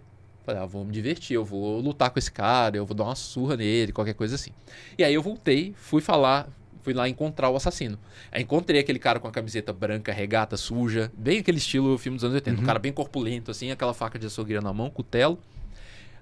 Só que aí eu já estudava psicologia, eu falei, cara, eu vou fazer uma coisa mais interessante do que bater nele, eu vou conversar com ele. Imagina você conscientemente... O cara estava bem lúcido dentro do sonho, hein? Tava totalmente lúcido. Aí, imagina, você conscientemente conversar com um personagem que está sendo guiada por uma parte não consciente da sua mente. Falar com o seu inconsciente. Falei, vai ser legal isso aqui, vai ser divertido. Aí eu cheguei pra ele e falei, cara, por que você tá me perseguindo? Aí ele falou, não sou eu que tô te perseguindo, é fulano, falou o nome de alguém do meu convívio. Aí eu falei, caraca, vou ter que levar isso pra terapia, porque como assim? E aí eu saí voando. Falei, não, vou só sair voando agora, fui me divertir voando no sonho. Então foi um pesadelo que eu reverti. Né? E aí pessoas que têm pesadelos recorrentes, é ótimo também. E uma outra coisa que tem que tomar cuidado é esse relacionamento. A galera do chat deve estar falando aí, eu quero sonhar com ator, Tem esse risco. cantores, e aí fica nessa questão também da... Calma, para não ficar obsessivo. Primeira coisa é que as técnicas aumentam muito a chance de acontecer e você adquire essa habilidade, começa a acontecer com muita frequência de você ter sonhos lúcidos, mas não é garantido. Então, você não vai ter toda noite, necessariamente, algo assim. Dá para chegar no orgasmo algumas pessoas. Facilmente. Isso dá. No êxtase. Então, dá. Só que aí tem isso por um lado e tem a questão da moderação, que a gente sempre, pra qualquer área da vida, né? Você descobre um negócio legal de fazer, você não vai fazer o tempo todo, que você sabe que você tem que fazer outras coisas na vida. Inclusive no filme do DiCaprio, no Inception, ilustra isso. Não sei se vocês lembram, pra galera de casa aqui lembrar do filme, tem uma parte que eles vão lá achar um novo cara pra equipe deles, pra produzir as drogas lá que faz a pessoa ficar dormindo mais tempo. E aí tem uma galera dormindo lá. E se eu não me engano, geralmente eram pessoas mais idosas, alguma coisa assim.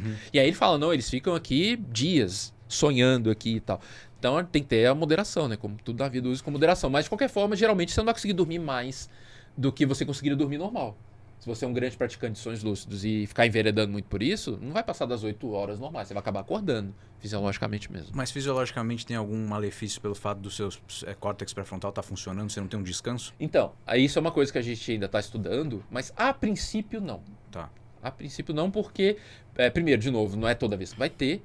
Segundo, não vai funcionar o tempo todo, porque o sono tem fases.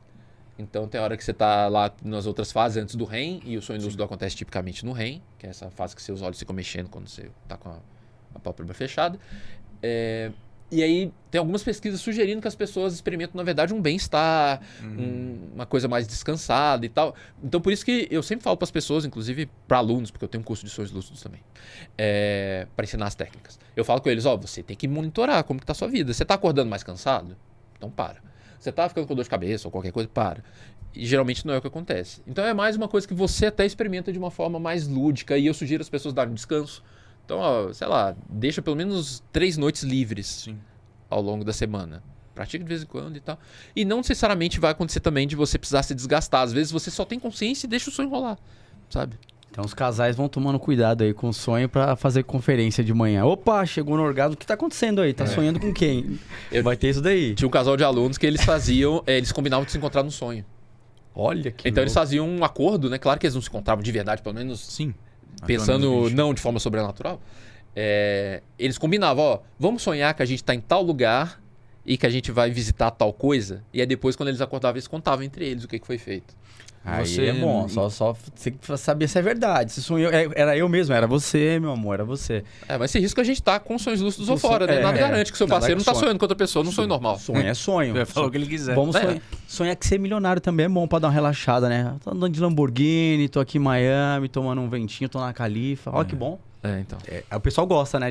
Dessas coisas. Eu gosto mais de voar e de brincar de Dragon Ball, sabe? Eu gosto de voar. Eu acho que eu sou meio... Talvez eu precise fazer uma consulta, porque eu sou mais do GTA mesmo. GTA, eu gosto de voar. Você gosta de arrebentar na porrada. Nossa, na hora que eu descubro que é sonho, eu falei, mano... Vai sair batendo em todo mundo. Pô, quebrando a... andar na contramão. Que me dá uma relaxada, né? Então, e pode virar elemento... Eu tô só aproveitando o seu caso pra brincar. Mas pode virar elemento pra terapia também, igual no meu caso. Quando o cara falou, quem tá te pesquisando é fulano... Eu levei pra terapia, eu falei, cara, vamos falar dessa pessoa na minha vida? Eu nunca falei dela aqui. Vamos explorar? Que não necessariamente o que é falado dentro de um sonho lúcido é grandes coisas. Pode ser maluquice só. Pode ser só essas coisas aleatórias da sua mente. Podia não ter significado nenhum. Mas ali teve, sabe? Então foi útil. Então pode ter um elementozinho ali de ajuda pra insights. Tem uns estudos sugerindo treino de habilidades pra vida acordada, por exemplo, pra coisas mais concretas. Por exemplo, arquiteto. Então o cara fica lá fazendo no computador, negócio 3D, não sei o que, fica lá quebrando a cabeça, programando lá, usando software. Ele pode fazer um sonho lúcido. Então ele fala, tô pensando em fazer um cômodo assim, esse assado. Aí gira. Cara, isso é legal, não é legal. Você fica brincando lá com negócios com total liberdade. Não tem gravidade, não tem nada. Você pode girar a casa, você pode fazer o que você quiser. Bom, interessante. Assim. Ô, Léo, deixa eu só resumir aqui. Para as pessoas terem acesso, entenderem e aprender... Acesse, então, os seus contatos. Você pode entrar em contato. Eu tenho meu canal no YouTube, que é o Ciência Estranha. Ciência Estranha. A gente vai deixar na descrição. Bacana. E o Instagram tá lá, o @ideltapsi. Tá, é igual fala mesmo, ideltapsi. Lá tem um link pro curso de sonhos lúcidos. Quem quer saber sobre mais a questão do sonho lúcido tem que fazer um treinamento, não é só... Tem os posts lá sobre isso, claro. Mas tem um treinamento que eu peguei de forma mais sistematizada, o que diferentes autores e até tradições culturais desenvolveram para dar essa habilidade, né? Para cultivar essa habilidade de sonhos lúcidos. E sistematizei de um jeito organizado, com um cronograminha. Então, na primeira semana você treina essa técnica, na segunda você treina essa. Como se fosse uma trilha. E aí a pessoa vai desenvolvendo aos poucos. E eu dou fundamentação teórica também. Tá, e uma dica pra... Que nem o menino fez aqui, o Flamengo, né? Uma dica que você daria pra pessoa não esquecer o sono. O sono? O sonho, perdão. Então, a questão de esquecer... tem um lado aí que é um pouco fisiológico. Porque se você acorda fora da fase REM, a chance de você lembrar do sonho é muito menor. Muito menor. Então, sabe quando você acorda de manhã, aí você vai e fala assim, vou dar uma dormidinha. Aí você dá uma dormida rápida, tem um sonho super legal e acorda logo depois. Então, a gente sabe que quanto mais você progride na noite, maior é o tamanho da fase REM. Então, você sonha mais no fim da noite mesmo. O REM seria o sonho profundo. Essa fase que você olha para uma pessoa, você vê que ela tá de olho fechado, mas tá mexendo lá dentro. Sim. Animais não humanos também tem isso. Sim. Você vê cachorro e tal. Então, tem as técnicas que ajudam mais nisso. Quanto mais familiarizado você... Tá, vou dar essa sugestão então. Quanto mais familiarizado e interessado você está nesse assunto do mundo dos sonhos, dar valor para isso, ficar pensando durante a noite, não, o que será que eu vou sonhar e tal. Isso você ensina aos poucos ao seu cérebro que isso é um assunto importante para você, que você dá valor para aquilo e que aquilo vale a pena ser resgatado. O primeiro resultado do treinamento de sonhos lúcidos que eu vejo nos alunos é justamente eles se lembrarem mais dos sonhos. Acontece muito. A primeira coisa, eu pergunto pra galera, a gente tem um grupo fechado lá no WhatsApp, eu pergunto, gente, e aí, o que tá rolando? Eu falo, nossa, eu tô lembrando dos meus sonhos toda noite agora.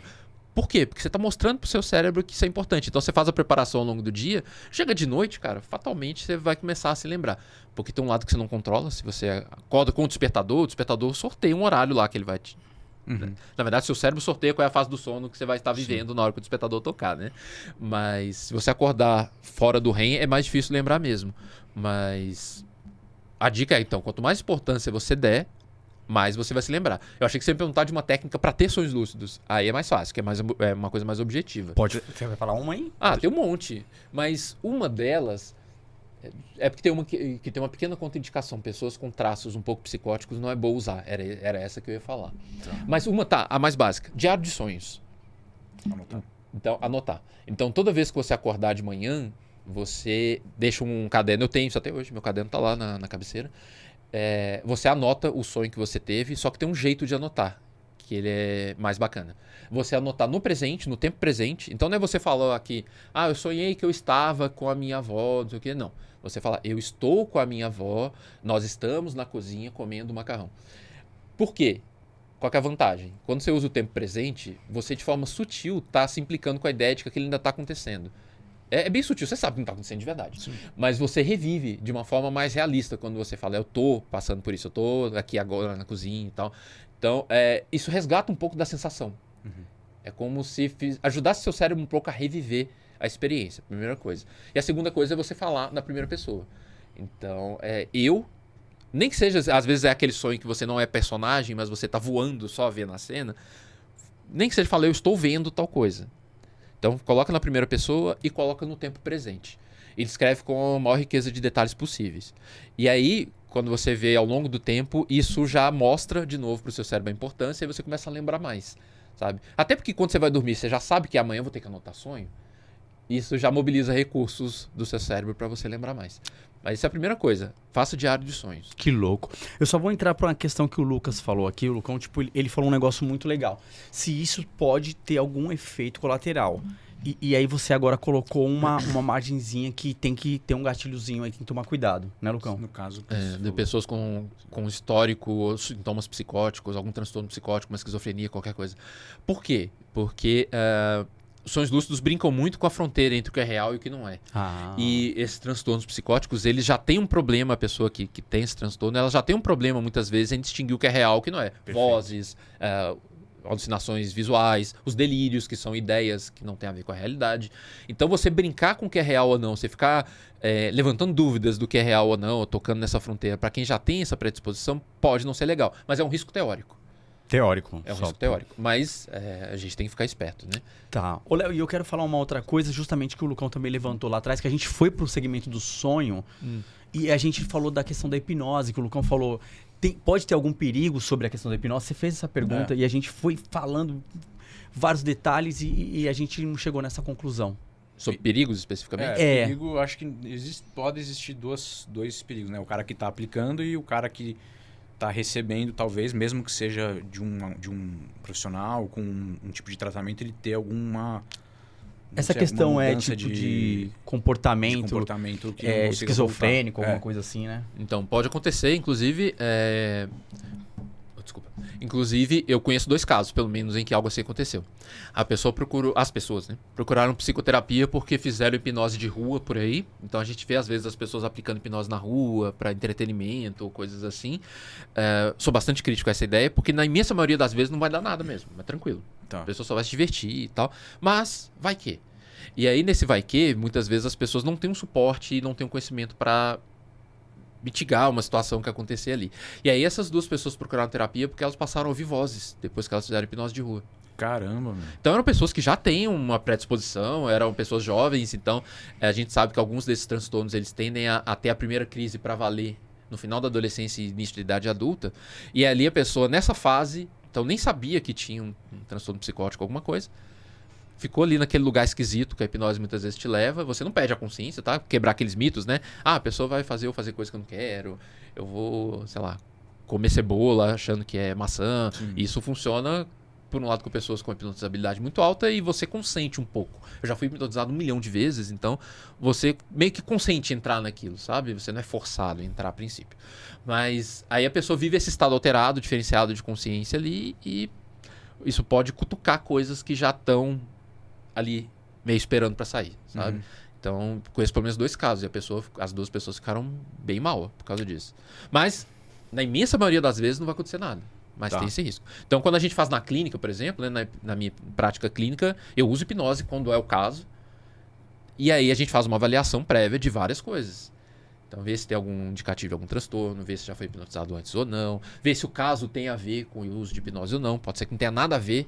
E aí a pessoa chega com aquele imaginário, a hipnose vai me curar, faz hipnose. Vive chegando paciente falando isso.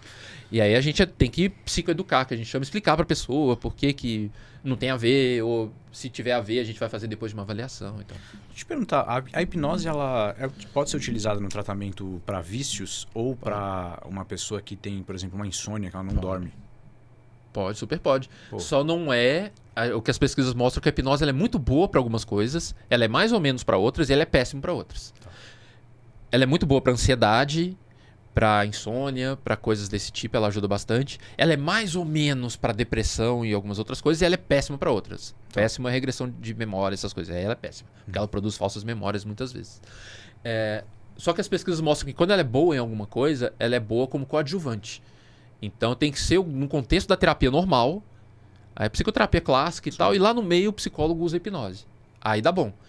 O grande problema é que muitas vezes se vende por aí a ideia de que a hipnose sozinha ela vai fazer mágica e você vai parar de fumar, você vai curar sua ansiedade e tal. Isso na ciência a gente vê como muito problemático. Imagino que assim, você unindo uma pessoa que tá afim primeiro, tomando talvez um remédio ali para tabagismo e fazendo uma hipnose, fazendo um tratamento, é um fator a mais a hipnose de uma forma até forte, assim, porque vai colocar a pessoa num estado de mental, né? Seria?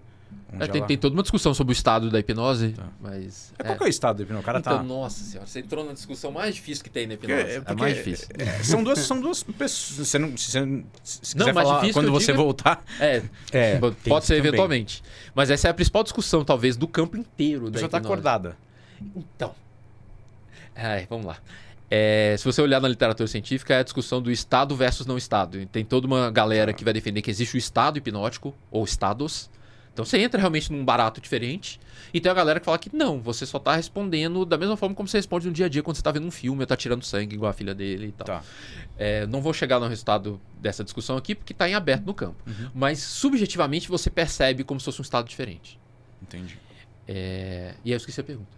E qual que era a pergunta? Não, a pergunta, na verdade, não era uma pergunta. Eu imagino que ele ajuda, por exemplo, no tratamento antitabagismo, assim. É, que você falou, né? Que a pessoa entra num estado diferente. estado. Mas no caso, então, você que já foi hipnotizado diversas vezes, você consegue dizer que é um estado diferente. Assim, como se tivesse, como se tivesse utilizado uma droga, não sei. Do ponto de vista da experiência, dá um barato. Tá. É por isso que as pessoas muitas vezes gostam, porque é relaxante, é legal.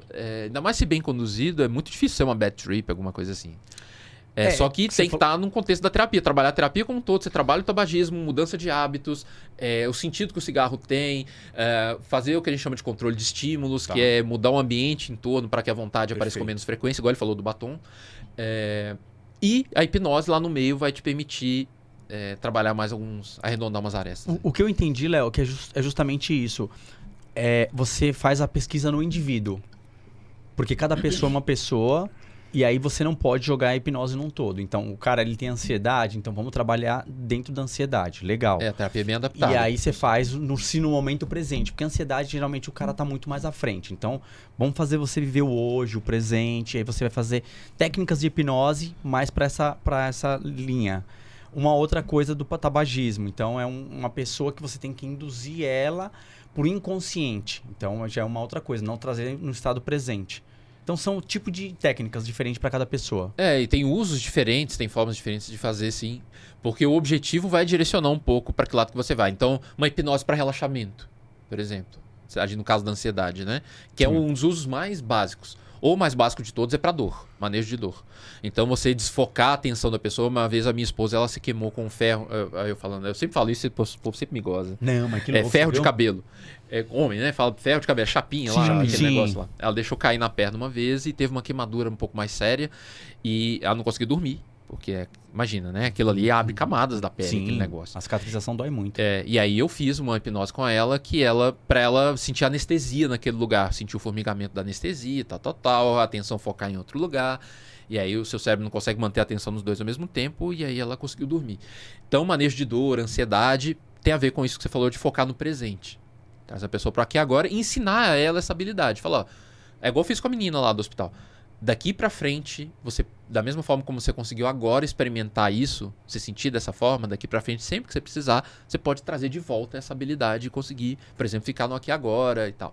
Você vai trabalhando isso, fazendo mais de uma vez, às vezes a hipnose e tal. Quando é um outro caso, igual parar de fumar, aí você pode requerer outras habilidades, como, por exemplo, ela reviver internamente uma experiência de quando ela não fumava e ela usava outros recursos para lidar com ansiedade, para relaxar. Por exemplo, conheço um outro que a pessoa hipnoticamente associou cigarro com coisa nojenta. Perfeito. E aí, na hora que a pessoa pegava o cigarro, ela ficava meio com uma versão. Compulsão também alimentar. O cara consegue mudar o sistema de crenças, né? Sobre aquilo ali.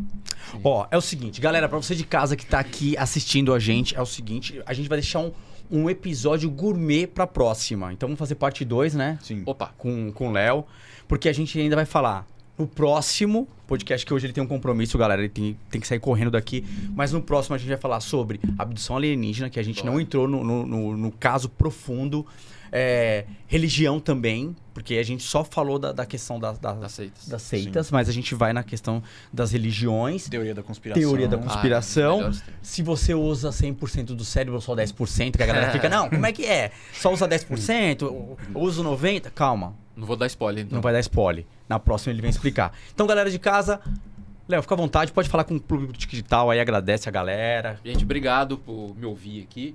Se vocês quiserem falar mais, eu gosto de responder nas redes, então vai lá no Ciência Estranha no YouTube ou no Instagram, @ideltapsi, me manda DM lá que eu gosto de debater com vocês, tá bom?